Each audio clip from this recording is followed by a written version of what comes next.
ಖಡ್ಗೇಶ್ವರಿ ಅಮ್ಮನನ್ನು ಹಾಗೂ ಪಡುಬಿದ್ರೆಯ ಮಹಾಲಿಂಗೇಶ್ವರ ಮಹಾಗಣಪತಿ ದೇವರನ್ನು ಸ್ಮರಿಸುತ್ತಾ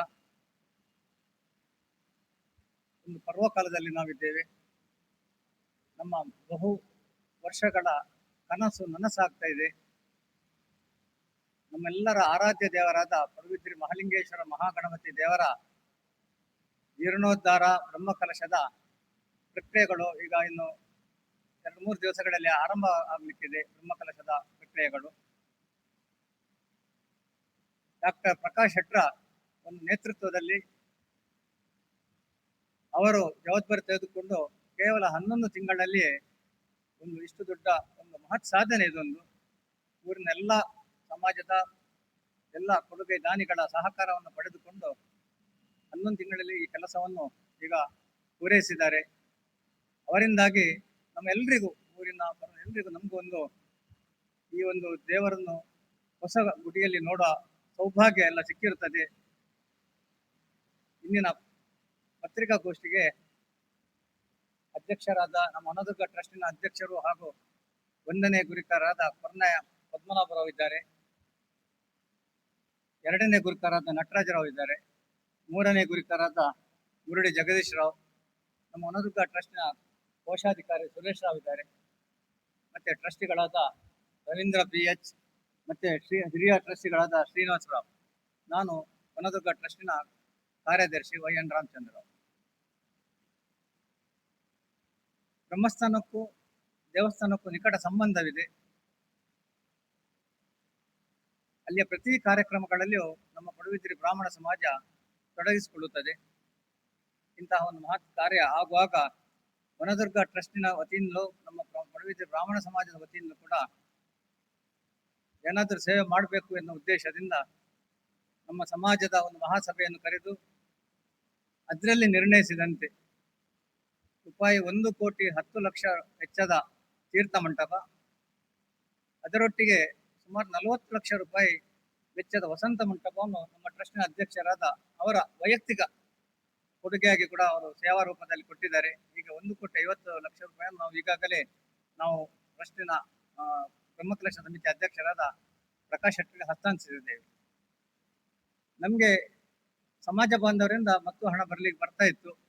ಅದನ್ನು ಸರಿಯಾಗಿ ವಿನಿಯೋಗಿಸಬೇಕು ಎನ್ನುವ ನಿಟ್ಟಿನಲ್ಲಿ ಇಷ್ಟು ದೊಡ್ಡ ಕೆಲಸ ಆಗುವಾಗ, ಪುನರ್ ನಿರ್ಮಾಣವಾಗುವಾಗ ದೇವಳದ ಪಲ್ಲಕ್ಕಿ, ಹಳೆಯ ಪಲ್ಲಕ್ಕಿ, ಬೆಳ್ಳಿ ಪಲ್ಲಕ್ಕಿ ಇತ್ತು.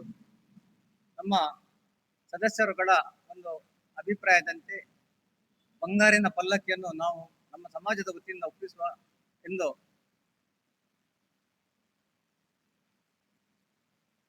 ಎಲ್ಲರ ಅಭಿಪ್ರಾಯ ಪಡೆದುಕೊಂಡು ನಾವು ನಿಶ್ಚಯಿಸಿದ್ದೆವು.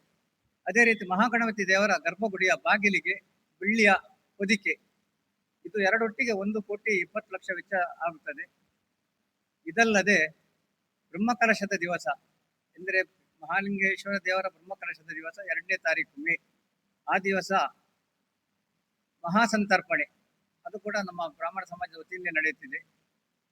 ಹೂವು ಅಲಂಕಾರ ಮತ್ತು 4 ಸಾಂಸ್ಕೃತಿಕ ಕಾರ್ಯಕ್ರಮಗಳನ್ನು ಕೂಡ ನಾವು ನಮ್ಮ ಪ್ರಯೋಜಕವನ್ನು ನಾವು ತೆಗೆದುಕೊಂಡಿದ್ದೇವೆ.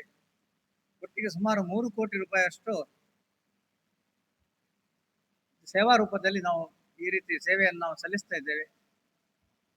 ನಾಳ್ದು 25ನೇ ತಾರೀಕು ಶನಿವಾರ ಸಾಯಂಕಾಲ 3:30 ಗಂಟೆಗೆ ನಮ್ಮ ಖಡ್ಗೇಶ್ವರಿ ಸನ್ನಿಧಾನದಲ್ಲಿ 110 ಸಂವತ್ಸರ ಬಂದ ಅತಿಥಿಗಳೆಲ್ಲ ದೇವರ ಸನ್ನಿಧಾನದಲ್ಲಿ ಪ್ರಾರ್ಥಿಸಿ ಆ ಬಂಗಾರದ ಪಲ್ಲಕ್ಕಿ ಮತ್ತು ಬೆಳ್ಳಿಯ ಹೊದಿಕೆಯನ್ನು ಮೆರವಣಿಗೆಯ ಮೂಲಕ ಶೋಭಾಯಾತ್ರೆಯಲ್ಲಿ, ಇದರಲ್ಲಿ ಬೇರೆ ಬೇರೆ ತಂಡಗಳು ಬರ್ತಾ ಇದೆ. ಭಜನಾ ತಂಡ ಉಂಟು, ಚೆಂಡೆ ವಾದನ ಉಂಟು. ಹೀಗೆ ಅದೊಂದು ಭವ್ಯವಾದ ಒಂದು ಮೆರವಣಿಗೆ ರೂಪದಲ್ಲಿ ನಾವು ತೆಗೆದುಕೊಂಡು ಹೋಗಿ ದೇವರಿಗೆ ಅರ್ಪಿಸಬೇಕು ಎನ್ನುವ ಸಂಕಲ್ಪವನ್ನು ನಾವು ಇಟ್ಟುಕೊಂಡಿದ್ದೇವೆ. ಸಾಧ್ಯವಿದಷ್ಟು ನಾವು ಇಲ್ಲಿ ಎಲ್ಲ ಆಮಂತ್ರಣ ಪತ್ರಿಕೆಯನ್ನು ನಾವು ಕೊಡ್ತಾ ಇದ್ದೇವೆ. ನಿಮ್ಮಲ್ಲಿ ಪ್ರಚಾರವನ್ನು ಪಡೆಯಬೇಕಾದ್ರೆ ನಿಮ್ಮ ಸಹಕಾರ ಅತಿ ಅಗತ್ಯ ಉಂಟು. ನೀವು ಕೂಡ ಈ ಬಗ್ಗೆ ಸಾಧ್ಯವಿದ್ದಷ್ಟು ಪ್ರಚಾರ ಕೊಟ್ಟು ನಾಳ್ದು 25ನೇ ತಾರೀಕು ನಡೆಯುವ ಕಾರ್ಯಕ್ರಮ ಯಶಸ್ವಿಯಾಗಿ ಒಳ್ಳೆ ರೀತಿಯಲ್ಲಿ ಆಗುವಂತೆ ನಮಗೆ ಸಹಕಾರ ನೀಡಬೇಕು. ಪಲಿಮಾರು ಮಠದ ಹಿರಿಯ ಮಠಾಧೀಶರಾದ ಶ್ರೀ ವಿದ್ಯಾಧೀಶ ತೀರ್ಥ ಶ್ರೀ ಪಾದರು ಅವರ ಉಪಸ್ಥಿತಿಯಲ್ಲಿ ನಮ್ಮ ಉಡುಪಿ ಜಿಲ್ಲೆಯ DC ಕೂಡ ಬರ್ತೇನೆ ಹೇಳಿದ್ದಾರೆ. MLA ಗುರ್ಮೆ ಸುರೇಶ್ ಶೆಟ್ಟಿ ಇದ್ದಾರೆ. ನಮ್ಮ ಹಿರಿಯ ಸಂಶೋಧಕರಾದ ಕುಂಡಂತಾಯ ಕೂಡ ಇದ್ದಾರೆ. KL ಕುಂಡಂತಾಯ ಕೂಡ ಅವರು ಅತಿಥಿಗಳಾಗಿ ಬರಲಿಕ್ಕೆ ಒಪ್ಪಿದ್ದಾರೆ. ಹಾಗೆ ದೇವಳದ ಅಧಿಕಾರಿಗಳಾದ ಉಪಾಧ್ಯಾಯರು ಮತ್ತೆ ಟ್ರಸ್ಟ್ ಅವರು ಅನುವಂಶಿಕ ಮುಕ್ತೇಶ್ವರ ಕೂಡ ಸಭೆಯಲ್ಲಿ ಇರ್ತಾರೆ. ಅರ್ಚಕರು, ದೇವಳದ ತಂತ್ರಿಗಳು ಕೂಡ ಈ ಸಭೆಯಲ್ಲಿ ಉಪಸ್ಥಿತರಿರ್ತಾರೆ. ಈ ಕಾರ್ಯಕ್ರಮವನ್ನು ನಮ್ಮ ಬೇಂಗ್ರೆ ಶಿವಳ್ಳಿ ಬ್ರಾಹ್ಮಣ 10 ಸಂವತ್ಸರ ಪರವಾಗಿ ವನದುರ್ಗ ಟ್ರಸ್ಟ್ನ ಮೂಲಕ ನಾವು ಅರ್ಪಣೆ ಮಾಡಲಿಕ್ಕಿದ್ದೇವೆ. ಈ ಕಾರ್ಯಕ್ರಮ ಒಳ್ಳೆ ರೀತಿ ನಡೆಯುವಂತೆ ದೇವರು ನಮ್ಮನ್ನು ಅನುಗ್ರಹಿಸಲಿ ಮತ್ತು ನಿಮ್ಮೆಲ್ಲರ ಸಹಕಾರ ಇರಲಿ ಅಂತ ನಾನು ನಿಮ್ಮಲ್ಲಿ ವಿನಂತಿಸ್ತಾ ಇದ್ದೇನೆ.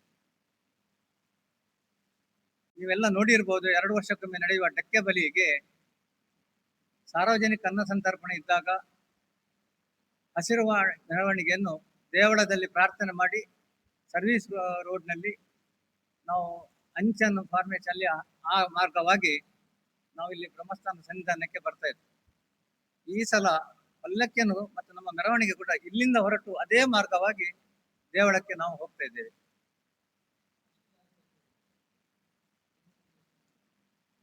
ನಮ್ಮ ಬ್ರಾಹ್ಮಣ ಸಮಾಜ ಬಾಂಧವರೆಲ್ಲ ಬರ್ತಾರೆ. ನಾವು ಹೆಚ್ಚಿನ ಸಂಖ್ಯೆಯನ್ನು ನಿರೀಕ್ಷೆ ಮಾಡ್ತಿದ್ದೇವೆ. ಯಾಕಂದ್ರೆ ಮರುದಿವಸ ದೊಡ್ಡ ಸಂಖ್ಯೆಯಲ್ಲಿ ದೊಡ್ಡ ಒಂದು ಕಾರ್ಯಕ್ರಮ ಇದೆ, ಹೊರೆ ಕಾಣಿಕೆ. 2 ದಿವಸ ಬರ್ಲಿಕ್ಕೆ ಕೆಲವರಿಗೆ ಅನಾನುಕೂಲ ಆದೀತು. ಆದ್ರೂ ನಾವು ಒಳ್ಳೆ ಸಂಖ್ಯೆಯನ್ನು ನಾವು ನಿರೀಕ್ಷೆ ಇಟ್ಕೊಂಡಿದ್ದೇವೆ.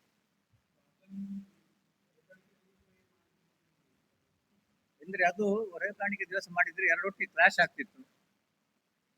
ಅಲ್ಲಿ ಅಷ್ಟು ದೊಡ್ಡ ಒಂದು ಇದರಲ್ಲಿ ನಮ್ಗೆ ಅಲ್ಲಿ ಹೋಗಿ ಅವರಿಗೂ ಅಡಚಣೆ, ನಮಗೂ ಸರಿಯಾಗಿ ಆಗ್ಲಿಕ್ಕಿಲ್ಲ ಎಂಬ ನಿಟ್ಟಿನಲ್ಲಿ ಒಂದು ಒಳ್ಳೆ ಕಾರ್ಯಕ್ರಮ ಮಾಡುವ, ಸಣ್ಣ ಕಾರ್ಯಕ್ರಮ ನಮ್ದು, ಅದು ಒಳ್ಳೆ ರೀತಿಯಲ್ಲಿ ಮಾಡುವ ಎಂಬ ಉದ್ದೇಶದಿಂದ.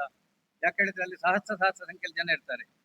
ನಾವು ಅದನ್ನು ಅವರು ಇಲ್ಲಿ ನಮ್ಮ ಉದ್ದೇಶ ಏನು ಹೇಳಿದ್ರೆ, ನಮ್ಮ ಸನ್ನಿಧಾನದಲ್ಲಿ ನಾವು ಇಷ್ಟು ಏನು ಇವತ್ತು ಕೆಲಸ ಮಾಡಿದ್ದೇವೆ ಅದು ನಮ್ಮ ಖಡ್ಗೇಶ್ವರಿ ಸನ್ನಿಧಾನದ ಒಂದು ಅನುಗ್ರಹದಿಂದಾಗಿದೆ. ಇದರಲ್ಲಿ ನಮ್ಮ ಪ್ರಯತ್ನ ಸ್ವಲ್ಪ ಇತ್ತು, ಆದರೂ ವಿಶೇಷವಾಗಿ ನಮ್ಮ ಖಡ್ಗೇಶ್ವರಿ ತಾಯಿಯ ಅನುಗ್ರಹದಿಂದಾಗಿ ನಾವು ಇಷ್ಟೆಲ್ಲ ಕೆಲಸಗಳನ್ನು ಮಾಡ್ಲಿಕ್ಕೆ ಸಾಧ್ಯವಾಗಿದೆ. ನಾವು ಹೊರೆ ಕಾಣಿಕೆ ಅವರನ್ನು ನಾವು ಇಲ್ಲಿ ಬನ್ನಿ, ಇಲ್ಲಿಂದ ಮೆರವಣಿಗೆ ಹೋಗ್ಲಿಕ್ಕೆ ಅಂತ ಹೇಳಿಕ್ಕೆ ಆಗುದಿಲ್ಲ. ಹಾಗೆ ನಮ್ದೇ ಒಂದು ಕಾರ್ಯಕ್ರಮ ನಾವು ಬೇರೆ ಮಾಡುವ ಎಂಬ ನಿಟ್ಟಿನಲ್ಲಿ ನಾವು ಇಟ್ಕೊಂಡಿದ್ದೇವೆ. ಮೊದಲು ಅದನ್ನು ನಾವು 26ಗೆ ಇತ್ತು ನಮ್ಮ ಕಾರ್ಯಕ್ರಮ. ಕಡೆಗೆ ಅವರು ಹೊರೆ ಕಾಣಿಕೆ ನಾವು 26ಕ್ಕೆ ಮಾಡ್ತೇವೆ ಅಂತ ಹೇಳಿದಾಗ ನಾವು ಅದನ್ನು ನಮ್ಮ ದಿವಸ ನಾವು ಬದಲಾವಣೆ ಮಾಡಿದ್ವಿ, 25ಗೆ ಇಟ್ಟಿದ್ದೇವೆ. ಹೊರೆ ಕಾಣಿಕೆಯಲ್ಲಿ ನಮ್ಮ ಸಮಾಜದ ಕೂಡ ಅದರಲ್ಲಿ ನಾವು ಸೇರ್ತೇವೆ. 26ನೇ ನಡೆಯುವ ಹೊರೆ ಕಾಣಿಕೆಯಲ್ಲಿ ನಮ್ಮ ಸಮಾಜದ ಕೂಡ ಆದಷ್ಟು ನಾವು ಮಟ್ಟಿಗೆ ಎಲ್ಲ ಸಂಗ್ರಹ ಮಾಡಿ ಅವರೊಟ್ಟಿಗೆ ನಾವು ಸೇರ್ತಾ ಇದ್ದೇವೆ. ನಾವು ಕೂಡ ಭಾಗಿಯಾಗ್ತಾ ಇದ್ದೇವೆ.